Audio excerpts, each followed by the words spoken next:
Hello, namaste. It's me, Prakash. And it's me, Satish. Namaste. Welcome to Friday Talk with Mr. Kandel. As usual, last week, Mr. Kandel is traveling in Canada. However, we are here already with updates for Canada study. Yes. So let's begin with visa train, Mr. Bacha. So that is the, biggest concern of the students for the time being. So they are very much, concerned to know the visa updates. So what will be their decision? So in this time, what is the update? The update is really good, Mr. Prakash, because in the last week, we are getting more visa than previous few weeks.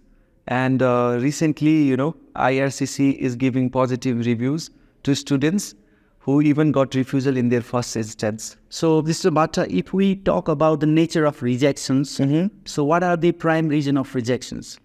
Currently, the prime reason is temporary stay and purpose of visit, which is a general reason. It can lead to any kind of conclusion. So, for example, it can lead to the low GPA or wrong selection of the course as far as the career growth is concerned.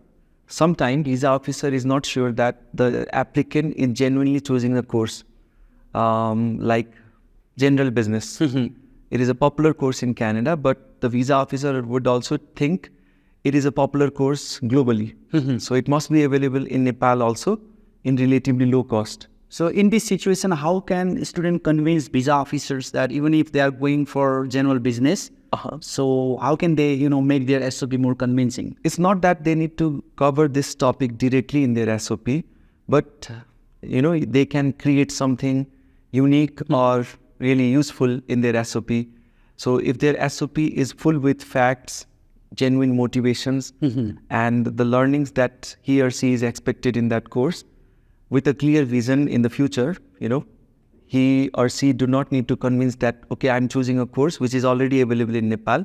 Instead, they can write that this is a progressive course which would lead me to certain direction. Okay. So that is one way. Another way would be you need to convince the visa officer, although it costs less in Nepal, so the benefit of this course while pursuing in Canada outweighs the cost. Yeah. So you can do that in numerous ways. And we can guide that.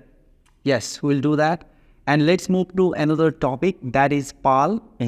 We covered this topic in last episode as well. But few students, they haven't received PAL. So they have been waiting for several weeks. And so what could be the reason if they don't get PAL in couple of weeks, Mr. Bhatta? The reason would be depressing, because students, they are already waiting for more than 2 or 3 months for PAL. Some of them, they are lucky enough, are getting PAL within few weeks, especially the new ones. But in the case of students who are still waiting, there is good news that colleges like Centennial, Seneca, which were pending PAL for a long time, they have already they have already issued a lot of PAL this week and past week. So most probably the pending PALs will be issued by next week or 2. Yes, but make sure that when you fill the form that you put the right information, student number, and there are several questions you read, carefully and answer questions carefully. So in one student case, she had actually said that do you intend to study 6 months or fewer? So she said yes. So for that reason, SAIT did not, proceed for the PAL. Priyanka Shrestha, she had this situation. And again, we have, fill the form, and she will get in couple of days. And sometimes also the colleges are confused. Yes. One of our students who recently got refusal and is going to reapply, in his case, the college simply sent a message to the applicant saying that you don't need a PAL because you have already applied for a study permit. So what he did was he promptly sent a refusal letter to college, and within couple of days, Seneca issued him a PAL. Exactly. So you need to be proactive in responding to the emails of college, and also try to read the email carefully. Exactly. You don't need to fear the email. I've seen lots of students, even reading 1 or 2 line of messages, they are getting confused. So what to reply, what to tick, sir, how to do this. So read several times and definitely you will understand if you don't understand in first reading. So that is very important. So Mr. Bhatta, let's talk about the job. So student will be traveling for September intake. For May, they are traveling. For July also, they will be traveling. So that is why, we have been talking about the importance of how to find job. So what are the techniques that a student actually, can find part-time job as they land in Canada? So this is very hot topic because Nepalese students, they are thinking of part-time job from the perspective of earning some pocket money, as well as, learning also. So can we advise few tips and tricks to find job or to make sure that they learn some skill back in Nepal before they travel? So in your question, you already mentioned that for two purposes, basically students seek job. One is for exposure, which is for learning, and next one is for earning. So in this, I would choose the learning part first, because without learning, no employer is going to trust a newcomer to handle his bakery or coffee shop or restaurant or even, call centers, malls. There are different organizations providing different kinds of services in Canada, particularly in city areas. In the regional areas, the jobs are limited, but also the applicants who are applying for jobs are also in less number. So what students need to realize is when you are going to cities like Vancouver, Toronto, so you are competing with lots of candidates for lots of jobs. There are lots of jobs, but lots of candidates are searching for the job as well. So what they need to do is they need to outshine compared to other candidates. So how they can do that? They can build their personality. They can improve their communication skill. Networking. So when you are strong enough to face any employer in any circumstance, although you haven't got experience enough, you are likely to get hired in that role. So try to be, reasonable or flexible enough. Because most of the time students, they think that, okay, I'm studying software engineering, so I should be searching for jobs related to software or mobile application. So maybe you won't be able to find a job like that in part-time. But here I would know Mr. Bhatta. So Mr. Bhatta mean to say networking. So I would like to clarify the significance of networking. What does networking means really? So if you are if you are searching a job, if you are sitting inside the room and you are not talking with anybody, even with your roommates, and your roommates are complaining that you are silent most of the time, so you don't want to talk, you want to be in peace.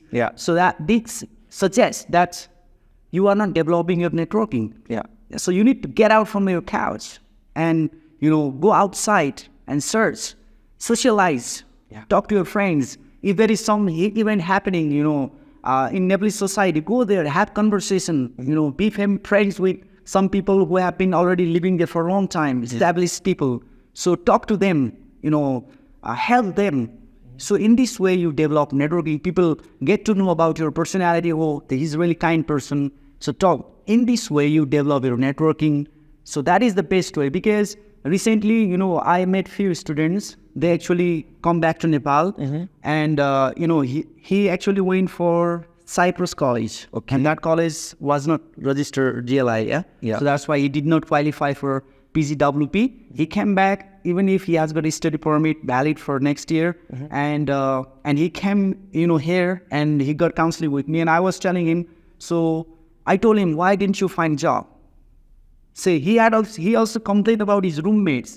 He said that they are spanking me and torturing me physically, and what was the reason? He said that I always want to be in peace. What does that mean?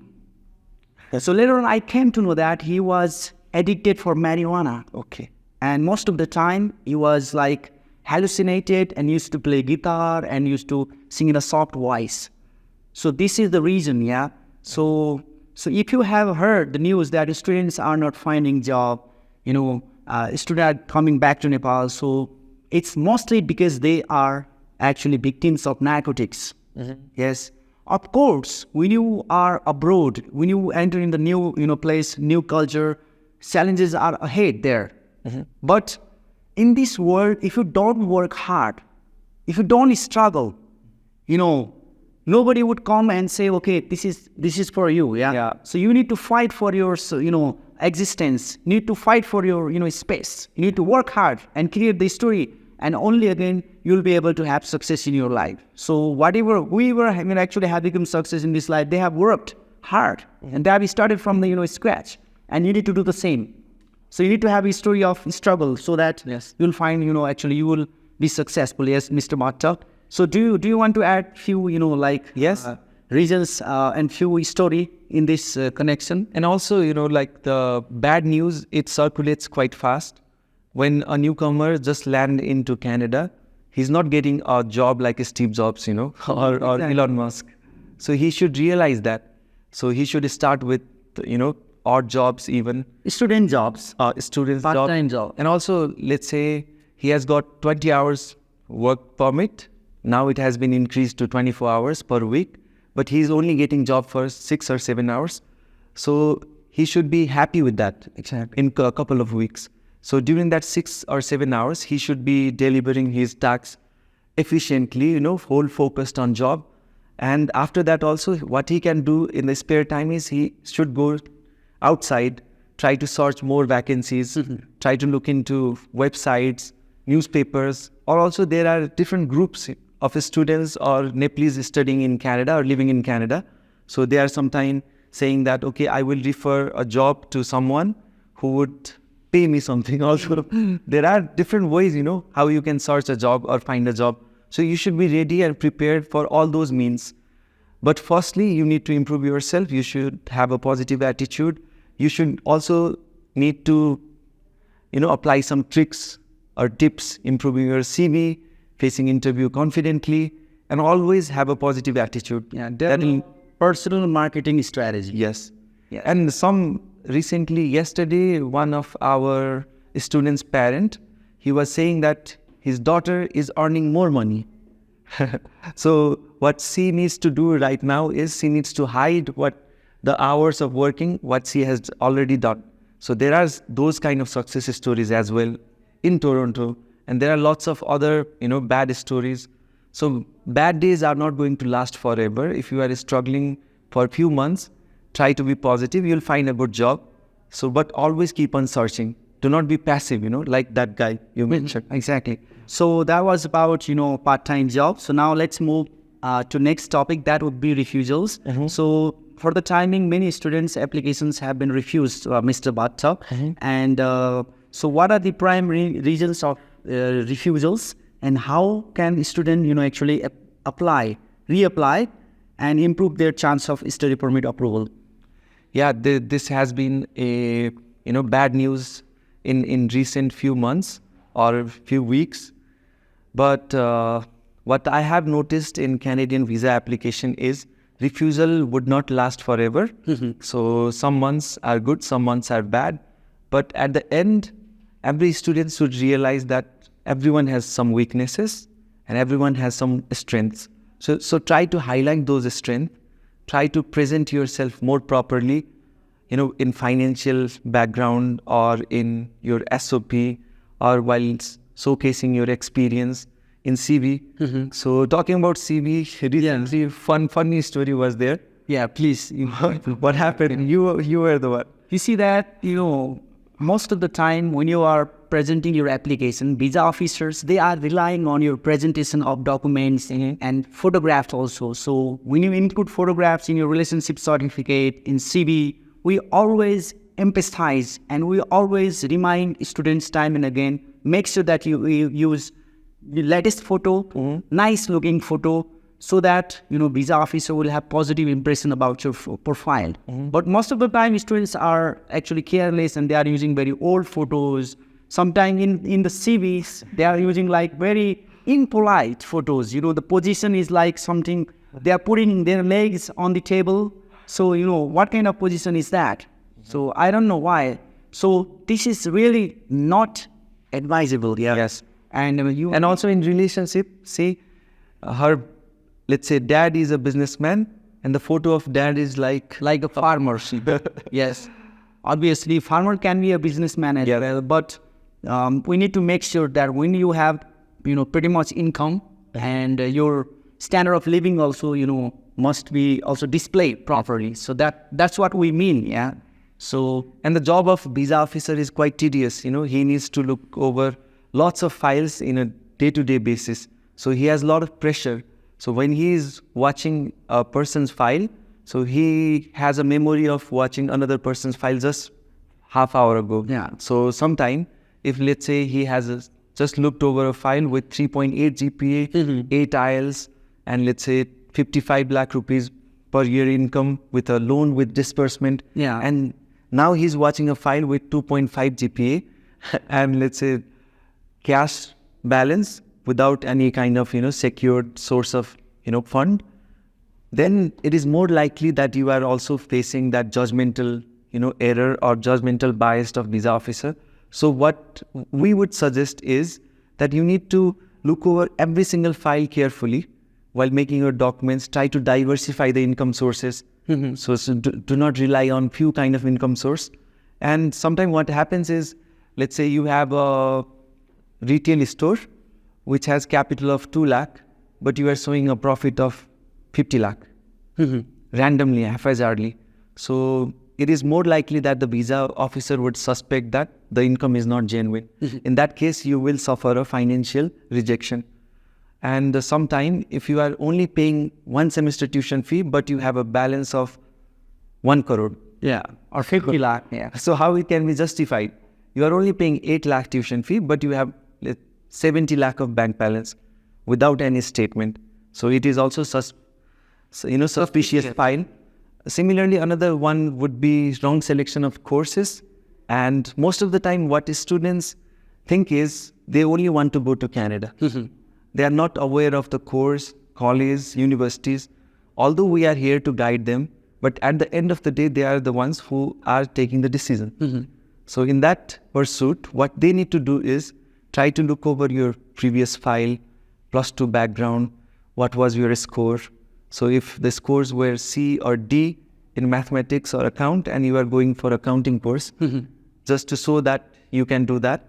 Okay, yeah, you can do that. I'm not saying you cannot, but you need to convince the visa officer how you can achieve that. Yeah, Mr. Bhatta, so if a student has got less academy score, that would be 2.5, 2.6. So, I mean, will not their study permit be approved? Because sometimes even a student with a less score, actually may have, good life, life functionalities. Yeah. So how can they convince a student, visa officer?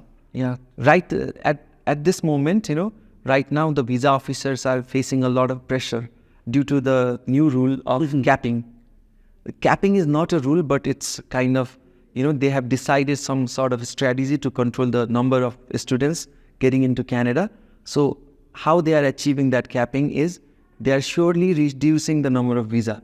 But who are going to be challenged? Obviously the students who have got less score. The students whose financial background is not strong enough.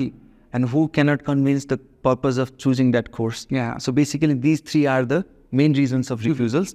So if you are, improving your SOP properly and choosing the course rightly, and also, showcasing that you are genuinely interested in that course and you are also eligible in that course, irrespective of your background, academic background, I would say.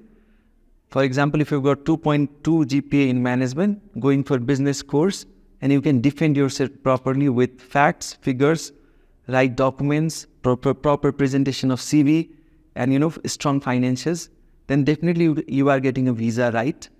But you should not rely everything on consultancy, and we counselors as well. So you should do your own homework. You should research more before writing have the a SOP. score in mathematics, you can take an extra math course. Yeah, these are the tips. Then you can reapply with appeal later. Yeah. So these are number of there are number of reasons that a student can actually improve their application, Mr. Bhatta, in appeal. Yeah. So what are these reasons? Could you please tell? So one thing that I really like about Canada and the Canadian visa decision process is the provision of reapplication. So most of the time in lots of other popular countries, once you get refused, you are refused forever. there is a very thin chance that you are getting the visa. But in case of Canada, if you can convince the visa officer with right evidence and justification, most likely that you are going to, get the visa. So in this case, what you have already suggested is, if your score is low, you can cover it by taking online courses from Udemy, Khan Academy, or even taking training or coaching from some of the institutes like Broadway Academy in computer science. In the case of mathematics, what you can do is, okay, you have tutored as a tuition coach in some sort of tuition center. You can present that also. In improving your financial document, what you can do is, if your finances are weak, so what you can do is you can go for an education loan with disbursement. Yes. So these are some, strategy we recommend our student for the reapplication. So we are coming towards the end of the program, Mr. Bhatta. So very soon we'll be concluding. So let's cover the course. What are the best course that we can advise for the students in terms of visa success and opportunities and other settlement opportunities, Mr. Bhatta? So for those options, you need to go with the courses which are mostly applicable in the field, and High Commission has categorized some popular courses in that list, including engineering, health science background, or medical. And another one was hospitality, supply chain management. So these are some of the top listed courses as far as the number of students or job seekers the Canadian government requires in coming years. But having said that, they need students in forestry, they need students in biotechnology, they need students everywhere, including business. Business is one of the most popular course, computer programming. But what students need to do is, you need to diversify your choices. And in that, what I mean is, if your relative is there in Toronto and you want to go to Toronto itself without thinking without properly assessing the likelihood of you getting the visa in Toronto, you have got a weak profile, but going to a top university or top college, top competitive course, then it is quite hard for you to get the visa. So go with the choice, not only by your own, interest, but also by the likelihood of getting visa. And there we are here to guide you. And so it is done, on the case by case basis. What colleges are available for a student? Selkirk College is still available. KPU is available. Durham College in Oshawa, beautiful Oshawa. St. Lawrence College in Kingston, and a lot other colleges are also there. But the students who are applying at this moment for September, you need to hurry up. You need to apply before June 15 as per the current visa trend. Otherwise, it is more likely that your intake would be deferred for January. So that's all. So would you conclude the session today? So we have covered most of the topics, and some of the topics are repetitive. But I guess the students who have recently got their visa approval, I wish all the best to them, and try to improve your skill sets in order to find a good job, in order to adjust properly in Canada as a student. And those students who have got their refusals, don't worry, we are there to help you with proper guidance, proper framework of documentation and SOP re-appeal letter. So contact us at Goreto. Yes. Thank you very much. See you next time. Bye-bye.